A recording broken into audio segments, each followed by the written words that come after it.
അപ്പം നമ്മൾ മാൾട്ടേ വന്ന് 2 കാർ എടുത്തിട്ടുണ്ട്. റെന്റിന് നമ്മളിന്ന് ട്രാവലിംഗ് വെഹിക്കിൾ നമ്മുടെ കാറാണ്. അപ്പോൾ 2 കാർ നമ്മൾ എടുത്തിട്ടുണ്ട്. നമ്മൾ മൊത്തം 9 പേരുണ്ട്. അപ്പം നമ്മൾ 2 കാർ എടുത്തിട്ടുണ്ട്.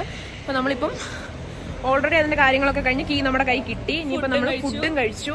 അതൊന്നും ഷൂട്ട് ചെയ്യാൻ പറ്റിയില്ല, പെട്ടെന്ന് തിരക്കായിരുന്നു. ഫുഡ് അപ്പം ചെറുതായിട്ട് ഷൂട്ട് ചെയ്തിട്ടുണ്ട്. അപ്പോൾ ഇനി നമ്മൾ കാർ എടുത്ത് ഡെസ്റ്റിനേഷൻ പോവാം. അപ്പം നമ്മുടെ ഒരു കാർ ഇതാണ്, അല്ല സോറി, ഇതാണ് ഒരു കാറ്. ഇതാണ് നമ്മുടെ ഒരു കാറ്. പിന്നെ നമുക്ക് അതാ കാറ്. പിന്നെ നമുക്ക് അടുത്ത കാർ ഇതേ കിടക്കുന്നത്. ഒരു മിനിറ്റ് ഞാൻ കാണിച്ചോട്ടെ. ഇതാണ് നമ്മുടെ അടുത്ത കാറ്. അങ്ങനെ 2 കാറാണ് നമുക്കുള്ളത്. നമ്മുടെ കാറിൽ കയറി. മാമനാണ് നമ്മുടെ കാർ ഡ്രൈവർ. കാറിൽ ശർമ്മു, ലക്ഷ്മി, അനക്ക, ബാക്കിയുള്ളവർ അപ്പുറത്തെ കാറിൽ കയറിയിട്ടുണ്ട്. നമ്മൾ ട്രിപ്പ് സ്റ്റാർട്ട് ചെയ്യാൻ പോവാണ്. ആദ്യം നമ്മൾ എങ്ങോട്ടാ പോകണേ ശർമ്മു? നമ്മൾ എങ്ങോട്ടാ പോകുന്നതെന്ന് ഈ കാറിലിരിക്കുന്ന ആർക്കും അറിയത്തില്ല. അപ്പൊ നമ്മൾ ആ കാറിലുള്ളവരെ ഫോളോ ചെയ്ത് പോകുന്നതായിരിക്കും ഗൈസ്. മാമന് കാർ ഓടിക്കാൻ മാമൻ ഓൾറെഡി അനങ്ങനെ ഏറി കയറ്റിക്കൊണ്ടിരിക്കുകയാണ് ഗൈസ്. അപ്പൊ ഞങ്ങള് നല്ല വെയിലൊക്കെ അടിച്ച് ഭയങ്കര സന്തോഷത്തിലാണ്. നല്ലൊരു പ്ലസന്റ് ക്ലൈമറ്റ്. ഞങ്ങൾ ഇത്രയും നാളും ജർമ്മനിയിൽ ഭയങ്കര ഇരുണ്ട് മൂടി അങ്ങനെ കിടന്നിട്ട് ആണ്. അപ്പൊ ഇപ്പൊന്ന് പറഞ്ഞു കഴിഞ്ഞാൽ നല്ല വെയിലടിക്കുന്നുണ്ട്. കാർ എടുത്തത് ഞങ്ങള് നാട്ടില് കുറെ ഫ്രണ്ട്സിന്റെ കൂടെ കറങ്ങാൻ പോകുന്നൊരു ഫീല്. കാരണം ഇവിടെ വന്നിട്ട് ഇതുവരെ ഞങ്ങൾ അങ്ങനെ എല്ലാരും കൂടെ കാർ എടുത്ത് പോകുക അങ്ങനെ ഒന്നുമില്ല. എന്നും ട്രെയിനിൽ കയറുക ഇതുപോലെ പോവാറില്ല. ഞങ്ങള് മലയാളം പാട്ട് വന്നു. ഇതിനിപ്പോ കോപ്പിറൈറ്റ് വരുമെന്ന് ഞങ്ങൾക്ക് അറിയില്ല, എന്താണ് അത് വരും. അപ്പൊ ഞങ്ങളുടെ വീഡിയോ ഇവിടെ പോകും. എവിടെ പോകുന്ന ഞങ്ങള് 3 പേരും മാമനും ശർമ്മുമാണ് കൂടെ ഉള്ളത്. നമ്മുടെ ഫസ്റ്റ് ഇന്റർനാഷണൽ ട്രിപ്പാണ്. ഞങ്ങളുടെ 3 പേരുടെ ഫസ്റ്റ് ഇന്റർനാഷണൽ ട്രിപ്പാണ്. പക്ഷെ ബാക്കിയുള്ളവരുടെയൊക്കെ എത്ര അങ്ങണ്ടാത്തെയാണ്. പക്ഷെ ഞങ്ങളുടെ ഫസ്റ്റ് ടൈമാണ്. അതുകൊണ്ട് ഞങ്ങൾ ഇത് മാക്സിമം എൻജോയ് ചെയ്തു. എല്ലാം ഞങ്ങളെ കാണിച്ചു തരാം. ലക്ഷ്മിയുടെ വ്ളോഗിലും ഞങ്ങളുടെ വ്ളോഗിലും എല്ലാം കാണുന്നതായിരിക്കും. എന്തെങ്കിലും ഞങ്ങളുടെ വെയിലടിക്കുന്നുണ്ടോ? വെയില് ഞങ്ങൾക്ക് പറ്റുന്നില്ല. ഈ വെയിലൊക്കെ കൊണ്ടിട്ട് എത്ര 4 മണി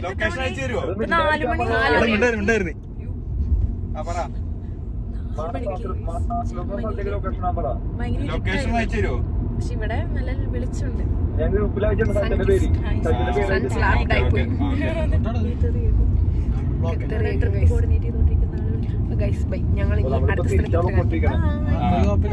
ഗൈസ് ഇവിടെ നമുക്ക് വഴി അറിയത്തില്ല, ഒന്നും അറിയത്തില്ല. എല്ലാരും കൂടെ കിടന്ന്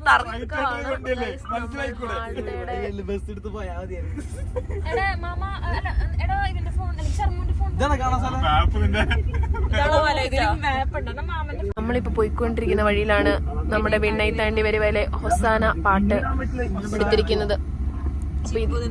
ചിമ്പു എന്ന് ഡാൻസ് കളിക്കുന്ന വഴികളിലൂടെ, ആ ഒരു പുണ്യപുരാതന വഴികളിലൂടെയാണ് നമ്മളിപ്പോ യാത്ര ചെയ്തുകൊണ്ടിരിക്കുന്നത്.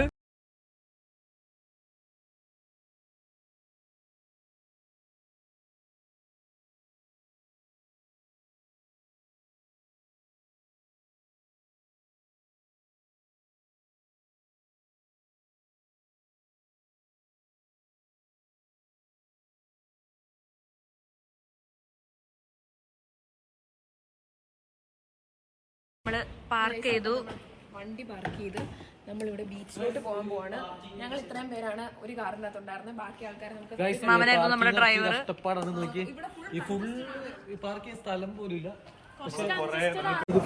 ഗൈസ് ഇവിടെ പല പല മീനുകളുണ്ട്. ചോലക്കൊഞ്ചുണ്ട്, ലോബ്സ്റ്റർ ഉണ്ട്. അല്ല മാംന്ന് സോറി, ചോലക്കൊഞ്ച്. ഇത് കണ്ടിട്ട് കിളിമീനാ, വലിയ കിളിമീൻ. ഇത് കൂരി, ഇത് അയിലയാണെന്ന് തോന്നുന്നു. മതി, നല്ല നാറ്റമുണ്ട്. ഞാൻ ഇന്നാളെ കണ്ട താമരത്തണ്ടിന്റെ വേറെ വെർഷൻ. ഞണ്ടല്ല സോറി, ഹൈ പേൾ. അപ്പൊ ഇവിടുത്തെ മാർക്കറ്റിൽ കൂടെ വന്നുകൊണ്ടിരിക്കുകയാണ്. ഇവിടെ കുറെ കല്ലൊക്കെ. മാമ നീ ഓർക്കുന്നുണ്ടോ പണ്ട് നമ്മള് മറ്റേ മാടോക്ക് പോയപ്പോ ഒരു കല്ലെടുത്ത് ഞാൻ ഇപ്പോഴും സൂക്ഷിച്ചു വെച്ചിട്ടുണ്ട്. ആ കല്ല് പ്രത്യേകിച്ച് കുറെ ആർട്ട് വർക്ക്സ് ചെയ്തിട്ടുണ്ട്. അത് നമുക്ക് എന്തോ അവിടുത്തെ ഹോസ്പിറ്റലിൽ വിസിറ്റ് ചെയ്യാൻ വേണ്ടി ഒരു മെമ്മറബിൾ ആയിട്ട് അത് ചിന്തിക്കാൻ, വീണ്ടും വരുമ്പോൾ ഒന്ന് നോക്കാൻ വേണ്ടി വെച്ചിട്ട് പോയ കല്ലുകളാണ്. അത് നൈസായിട്ട് ഞാൻ 2 അടിച്ചു മാറ്റി. ഒരെണ്ണം മാമനും ഒരെണ്ണം എൻ്റെ പേരിൽ. ഞാൻ അതിപ്പോഴും സൂക്ഷിച്ചു വെച്ചിട്ടുണ്ട്. വന്നേക്കാണ്. അല്ല ഇതെന്താ സ്ട്രീറ്റ് ആണ് എന്തോ സ്ട്രീറ്റ് ആണ്. നമ്മള് ക്രിസ്മസിന്റെ അങ്ങോട്ടേക്കാണ് പോകുന്നത്. എല്ലാരും ഉണ്ട്. നമ്മള് ഇവിടെ കുറച്ച് ക്രിസ്മസ് ഡെക്കറേഷൻ ഉണ്ട് കുറച്ച്. അത് കണ്ടപ്പോ ഒരു വൈബ് തോന്നി. അതിന്റെ അപ്പുറത്ത് ഒരു കടലാണ് നമ്മൾ കാണാനാണ് ഇപ്പൊ പോകുന്നത്.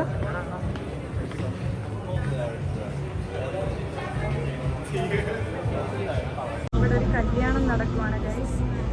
നമുക്കിത് കയറാൻ പറ്റില്ല, ഇത് ക്ലോസ്ഡ് ആണ്. ബട്ട് ഇതിൻ്റെ അകത്തൊരു ക്രിസ്ത്യൻ മാരേജ് നടക്കുവാണിപ്പം. അങ്ങനെ നമ്മൾ മാൾട്ടയിലെ കല്യാണവും കണ്ടിരിക്കുകയാണ് ഗൈസ്. ഇത് നല്ല ആർക്കിടെക്റ്റ് ഒക്കെ ഉള്ള ഒരു കുഞ്ഞി പള്ളിയാണ്.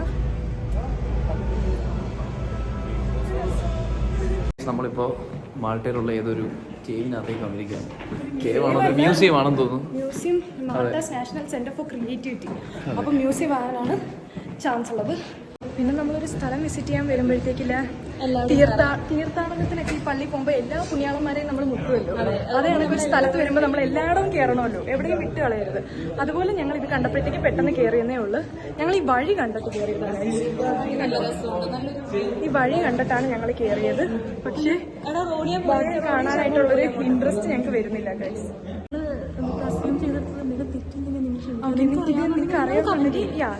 നിങ്ങൾക്കിത് എന്താണെന്ന് അറിയാമെങ്കിൽ നിങ്ങളത് കമന്റ് ചെയ്യേണ്ടതാണ്. കാരണം ഞങ്ങൾക്കിത് അറിയൂല. ഞങ്ങൾ മ്യൂസിയം ഓഫ് ക്രിയേറ്റിവിറ്റി എന്ന് കണ്ടിട്ടാണ് ഞങ്ങൾ ഇതിൻ്റെ അകത്തോട്ട് കയറിയത്. ഇതിൻ്റെ അകത്തോട്ട് കയറിയിട്ട് ഞങ്ങൾക്കൊന്നും മനസ്സിലായതുമില്ല. ഒന്നും തൊട്ട് എന്താണെന്ന് എഴുതി വെച്ചിട്ടുമില്ല ഗൈസ് ഇവിടെ ഒന്നും. സോ ഞങ്ങൾക്ക് അറിയത്തില്ല ഇത് എന്നതാണെന്ന്. ഇവിടെ എല്ലാം ഒരുമാതിരി വിചിത്രമായ മ്യൂസിയമാണ് ഗൈസ്. എന്തോ ബ്ലാക്ക് ആൻഡ് വൈറ്റ് എന്തൊക്കെയോ പടങ്ങൾ പ്രൊജക്ടർ വെച്ച് എന്തൊക്കെയോ പ്രൊജക്ട് ചെയ്യുന്നു. ഒന്നും അങ്ങോട്ട് മനസ്സിലാവുന്നില്ല എന്നതാ ഉദ്ദേശിക്കുന്നതെന്ന്. ഇതെന്ത് മ്യൂസിയം, ക്രിയേറ്റിവിറ്റി മ്യൂസിയം എന്നൊക്കെയാണ് പറയുന്നത്. പക്ഷെ അങ്ങോട്ട് ഒരു ക്രിയേറ്റീവ് ആയിട്ടൊന്നും അങ്ങനെ തോന്നുന്നില്ല. എന്താണ് പുരുഷ ഇത്? അതെ അതെ, ചുമ്മാ വെള്ള പേപ്പറൊക്കെ കീറി കറുപ്പ് പെയിന്റ് അടിച്ച് എന്നിട്ട് ക്രിയേറ്റിവിറ്റി എന്ന് പറഞ്ഞിരിക്കുക അല്ലേ? അതാണ് ഞങ്ങൾക്ക് മനസ്സിലാവുന്നില്ല. അർത്ഥം എഴുതി. ഇതാണ് ഗൈസ് അടുത്ത സ്പോട്ട്. ഇവിടെ എന്തോ സാധനം കണ്ടിട്ട് സ്കോട്ട്ലാൻഡിന്റെ ബ്ലാക്ക് ആൻഡ് വൈറ്റ് പടം പോലെയൊക്കെ ഇരിക്കുന്നുണ്ട് ഗൈസ്. കൊടി പോലെയൊക്കെ ഇരിക്കുന്നുണ്ട്. അല്ല, UK ബ്ലാക്ക് ആൻഡ് വൈറ്റ് കൊടി പോലെ ഇരിക്കുന്നുണ്ട്. എന്നതാ ഉദ്ദേശിക്കുന്നതെന്ന് മനസ്സിലാകുന്നില്ല.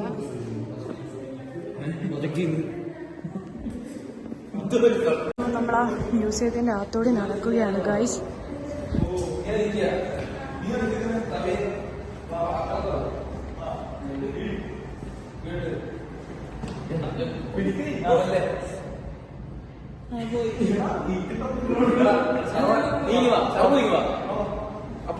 എന്തൊക്കെയോ ഇവര് കാണിക്കാൻ ഉദ്ദേശിക്കുന്നു. എനിക്ക് എന്താ ഇവര് കാണിക്കുന്നതെന്ന് മനസ്സിലാവുന്നില്ല.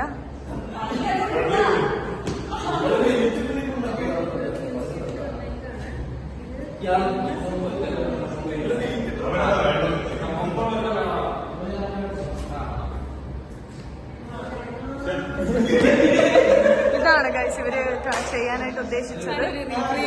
അതെ, പക്ഷേ പണി പാളിപ്പോയതാണ് നമ്മളിവിടെ കണ്ടത്. അപ്പൊ നമ്മൾ ആ പാട്ട് ഷൂട്ട് ചെയ്ത സ്ഥലത്ത് നിൽക്കുവാണ്.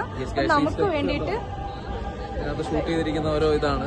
നമുക്ക് വേണ്ടിയിട്ട് വിശ്വൻ ആ പാട്ടിന്റെ ഒരു 2 വരി പാടുന്നതായിരിക്കും. വിശ്വ പാടും.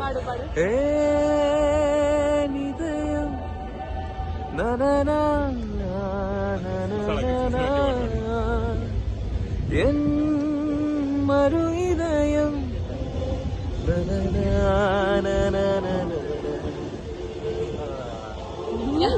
അന്നേരം വന്തിനേരം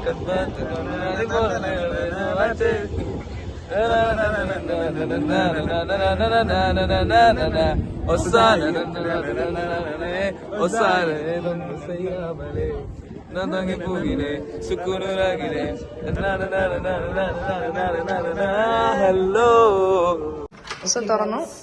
തുറന്നിട്ടുണ്ട്. ഓൾറെഡി ഞങ്ങൾ ഈ റൂമിൽ കയറിയിരിക്കുന്നതുകൊണ്ട് വെട്ടമൊക്കെ ഉണ്ട്. ഇങ്ങോട്ട് വരുമ്പം ഇവിടെ നമുക്കൊരു മാസ്റ്റർ ബെഡ്റൂം ഉണ്ട്. ഇവിടെ ഒരു മിററുണ്ട്, ഒരു കബോർഡ് ഉണ്ട്. പിന്നെ നമുക്ക് തുണി തേക്കാനുള്ള ഇതുണ്ട്. പിന്നെ ഇവിടെ കബോർഡ്സ് ഉണ്ട്,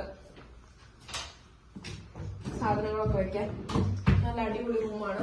AC ഉണ്ട് ഇവിടെ. പക്ഷെ അത്യാവശ്യം നല്ല തണുപ്പാണ്. എല്ലാ സൗകര്യവും ഉണ്ട്. ഹീറ്റർ അല്ലെന്ന് തോന്നുന്നല്ലേ. ഇങ്ങോട്ടേക്ക് വരുമ്പോ ഒരു അടിപൊളി ഒരു ടോയ്ലറ്റ് ഉണ്ട്, വാഷിംഗ് മെഷീൻ ഉണ്ട്, അലക്കാനായിട്ട് മുകളിൽ ഹീറ്റർ ഉണ്ട്. പിന്നെ ഇവിടെ വലിയൊരു കണ്ണാടി ഉണ്ട്.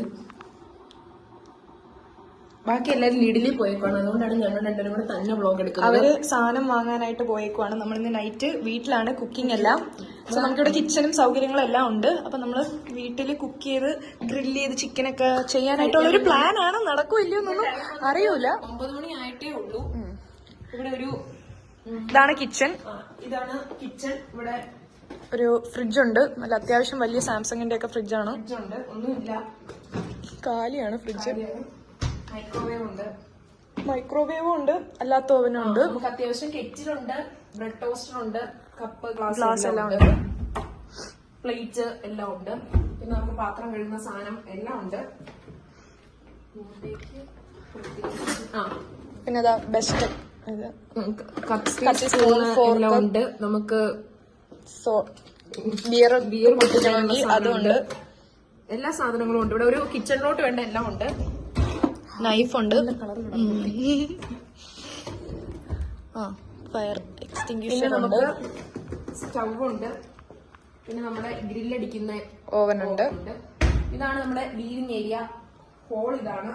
ഒരു സോഫയുണ്ട്, ഒരു പാന്റ് വലിച്ചെറിഞ്ഞു. പിന്നെ ബാക്കി TV. പിന്നെ ഇവിടെ ഒരു ഡൈനിങ് ടേബിൾ ഉണ്ട് ചെറിയ, പിന്നെ ഒരു TV ഉണ്ട്. അങ്ങനെ നല്ല സെറ്റപ്പ് ഒക്കെ ഉണ്ട്. മെയിൻ ആയിട്ടുള്ള സംഭവം നമുക്ക് ബാൽക്കണി, അതായത് മാൾട്ട ഫുള്ള് കാണാൻ പറ്റുന്ന ഒരു അടിപൊളി ബാൽക്കണിയാണ് നമുക്കിപ്പോ ഉള്ളത്. ഇതെങ്ങനെയാ തുറക്കുന്നത്? തുറക്കുന്ന മാമൻ അവിടെ എങ്ങനെയോ വലിച്ചു തുറന്നതായിരുന്നു. സോ ഇവിടുത്തെ പ്രോസസ് എങ്ങനെയാണെന്ന് അറിയില്ല. തുറന്നോ? വലിച്ചോ? ഓക്കെ ഗൈസ്, ഞാൻ പറ്റുന്നില്ല. ഒന്ന് വലിച്ചു നോക്കി, നല്ലോണം വലിച്ചു നോക്ക്. കമോൺ ഗൈസ്, ഇത് പറ്റുന്നില്ല. ഇത് ഇങ്ങനെ ആക്കി നോക്കി. ഇനി ഒന്ന് വലിച്ചു നോക്കി. ഇതിങ്ങനെയല്ലേ ഇത് ഓപ്പൺ ചെയ്യുന്നേ? ഇതല്ലേ ഓപ്പൺ? ആണോ? അപ്പൊ ഓപ്പൺ ആയി ഇരിക്കുവായിരുന്നോ? ഇനി ഒന്ന് വലിച്ച് നല്ല ആഞ്ഞു വലിച്ച്. സോറി ഗൈസ്, അൺഫോർച്ചുനേറ്റ്ലി ഓപ്പൺ ആകുന്നില്ല. പക്ഷെ അതിന്റെ അകത്ത് എന്നതാ ഉള്ളതെന്ന് വെച്ച് കഴിഞ്ഞാൽ ഒരു ഡൈനിങ് ടേബിൾ ഉണ്ട്, നമുക്ക് അവിടെ ചെന്ന് റിലാക്സ് ആയി ഇരിക്കാനായിട്ട്. പിന്നെ നമുക്ക് ഫുൾ കണ്ടോ, നിങ്ങൾക്ക് ഈ ഇതിൽ കൂടി കാണാൻ പറ്റുന്ന പോലെ തന്നെ ഫുൾ മാൾട്ട നിങ്ങൾക്ക് കാണാൻ പറ്റുന്നതാണ്. നല്ല ലൈവ്ലി ആയിട്ട് നല്ല അടിപൊളി ഒരു ലൊക്കേഷനിലാണ് നമുക്ക് ഈ പ്ലേസ് നമുക്ക് ഈ റൂം കിട്ടിയേക്കുന്നത്. അതെ, ഇതിന്റെ താഴത്തെ റൂം ഇച്ചിരി കൂടെ അടിപൊളിയാണ്. സോ ഇതിന്റെ മെയിൻ ആയിട്ടുള്ള കാര്യം എന്നതാണെന്ന് വെച്ച് കഴിഞ്ഞാൽ നമുക്ക് ഇവിടുത്തെ റെന്റ് ആണ് ഭയങ്കര അഫോർഡബിൾ ആണ്. 14 യൂറോ ഉള്ളൂ പെർ ഡേ. ഒരാൾക്ക് 14 യൂറോ ആണ് വരുന്നത്. ഞങ്ങൾ Airbnb വഴി ബുക്ക് ചെയ്തതാണ്. ഞങ്ങൾ 2 ദിവസത്തേക്കാണ് ഇപ്പൊ ഇത് സ്റ്റേ ബുക്ക് ചെയ്തിരിക്കുന്നത്. അപ്പൊ 14 + 14 28 ആവുന്നതേ ഉള്ളൂ ഒരാൾക്ക്. അത് നല്ല ചീപ്പാണ്, ഭയങ്കര അടിപൊളിയാണ്. ഈ റൂമാണെങ്കിലും താഴത്തെ റൂമാണെങ്കിലും താഴത്തെ റൂം എന്ന് പറഞ്ഞാൽ 2 ബെഡ്റൂം ആണുള്ളത്. പക്ഷെ ബാൽക്കണി ഇല്ല, 2 ബെഡ്റൂം ഉണ്ട്. നല്ല വലിയ സ്പേഷ്യസ് ആയിട്ടുള്ള ലിവിംഗ് ഏരിയ ആണ് അവിടെ വരുന്നത്. മണ്ടലത്തെ റൂം ഈ സെയിം വലുതാണ്, പക്ഷെ സെയിം. ഇവിടെ ഇപ്പൊ 2 പേർക്കുള്ള ബെഡ്റൂമാണ് വന്നിരിക്കുന്നത്, അപ്പത്തെ 3 പേർക്കുള്ള ബെഡ്റൂമാണ്. അപ്പൊ ഞങ്ങൾ ടോട്ടൽ 9 പേരുണ്ട്. അപ്പൊ ഞങ്ങൾ 3 റൂം വെച്ചാണ് എടുത്തേക്കുന്നത്. അപ്പൊ ഇനി ഞങ്ങൾ രാത്രിത്തെ കുക്കിംഗ് കുറച്ച് വീഡിയോസ് എടുക്കാം. കാരണം ഇതിപ്പം എത്ര പാർട്ട് വരുമെന്ന് ഞങ്ങൾക്ക് അറിയത്തില്ല. ഇതൊക്കെ ഏത് പാർട്ടിൽ വരുമെന്ന് ഞങ്ങൾക്ക് അറിയത്തില്ല. കാരണം അവിടെ നിന്ന് ട്രാവലിന്റെ എടുത്തു, ഇവിടെ വന്നിട്ടുള്ള എടുത്തു, ഇപ്പം റൂം ടൂർ എടുത്തു. ഇനിയിപ്പോ രാത്രിയിലത്തെ പരിപാടിയുണ്ട്, പിന്നെ നാളത്തെ പരിപാടിയുണ്ട്. നാളെ ഇനിയിപ്പം രാവിലെ എഴുന്നേറ്റ് പോകണം. ഇപ്പൊ സമയം 9 മണിയായിട്ടേ ഉള്ളൂ. ഞങ്ങൾക്ക് 6 മണിക്കാണ് ഞങ്ങൾ ഇവിടെ നിന്ന് പോവാനായിട്ട് പ്ലാൻ ചെയ്തിരിക്കുന്നത്. എന്നാലും ഞങ്ങൾക്ക് കുറെ പ്ലേസസ് കവർ ചെയ്യാൻ പറ്റൂ. ഞങ്ങളിപ്പം കാറിലായോണ്ട് ഞങ്ങൾക്ക് വലിയൊരു തലവേദന ഒഴിഞ്ഞു കിട്ടിയിട്ടുണ്ട്. കാരണം ലൈക് ട്രാൻസ്പോർട്ട് പബ്ലിക് അല്ലാത്തോണ്ട് കടന്ന് നിൽക്കണ്ട, അങ്ങനെ ടൈം നോക്കി നിൽക്കണ്ട. നമുക്ക് ഇഷ്ടമുള്ളപ്പോ ഇറങ്ങാം, നമുക്ക് ഇഷ്ടമുള്ളപ്പോ വരാം. അതുകൊണ്ട് ഭയങ്കര അടിപൊളിയാണ്. നല്ലൊരു റിലാക്സിംഗ് ആയിട്ടുള്ള ട്രിപ്പാണ്. ഒട്ടും നമുക്കൊരു തലവേദന വരുന്ന ഒരു സംഭവമല്ല. ഒന്നുമില്ല. ലഗേജ് നമ്മൾ കാറിന്റെ അകത്ത് തന്നെ വെക്കുക. 3 മണിക്ക് വന്നിട്ടായാലും നമ്മളിപ്പം നല്ല 9 മണിയായപ്പോഴത്തേക്ക് റൂമിലെത്തി നല്ല റിലാക്സ് ആയി. ഈ ഒരു ഞങ്ങള് പോയ സ്ഥലം മൊത്തം ഞങ്ങൾ കവർ ചെയ്തു, എല്ലാ സ്ഥലവും കണ്ടു. ഒരു ഒരു റഷ് ഒന്നും ഇല്ലാണ്ട് എല്ലാം അടിപൊളിയായിട്ട് ഞങ്ങൾ മാനേജ് ചെയ്തെത്തി. പബ്ലിക് ട്രാൻസ്പോർട്ട് ഒക്കെ ആണെങ്കിൽ നമ്മളിപ്പോ സമയം ഓടിപ്പിടിക്കണം. പിന്നെ ഞങ്ങൾക്ക് ലഗേജ് ഉണ്ടായിരുന്നു. ഞങ്ങൾ ഫസ്റ്റ് ഡയറക്റ്റ് റൂമിലോട്ടല്ല. പിന്നെ ഒരു ബുദ്ധിമുട്ട് തോന്നിയതെന്ന് പറഞ്ഞാൽ പാർക്കിംഗ്. അത് ഇത്തിരി ഒരു സീനായിരുന്നു. ഇല്ല. ഒന്നാമത് ഇവിടുത്തെ റോഡെല്ലാം വളരെ ചെറുതാണ്. പിന്നെ എന്താ, പാർക്ക് ചെയ്യാൻ ഒട്ടും സ്ഥലമില്ല. ഭയങ്കര കൺജസ്റ്റഡ് ആണ് ഇവിടെ. ഒട്ടും സ്ഥലമില്ല എന്ന് പറഞ്ഞാൽ ഒട്ടും സ്ഥലമില്ല. അത് മാത്രമാണ് ഒരു ബുദ്ധിമുട്ട് വരുന്നത്. ബാക്കിയെല്ലാം കൊണ്ടും അടിപൊളിയാണ്. മാൾട്ട അടിപൊളിയായിട്ടാണ് തോന്നിയത്. അടിപൊളിയായിട്ട് ഇതുവരെ തോന്നിയിട്ടുണ്ട്. ഇനി 2 ദിവസത്തെയും കൂടി വിശേഷങ്ങളുണ്ട്. അത് ഞങ്ങൾ നിങ്ങളെ അറിയിക്കുന്നതായിരിക്കും. അപ്പൊ ശരി, ബൈ. അപ്പൊ നമ്മുടെ ബാക്കി ആൾക്കാരെല്ലാം വന്നിട്ടുണ്ട്. എന്തൊക്കെയാണോ ഇവിടെ അല്ല കേട്ടോ റൂം.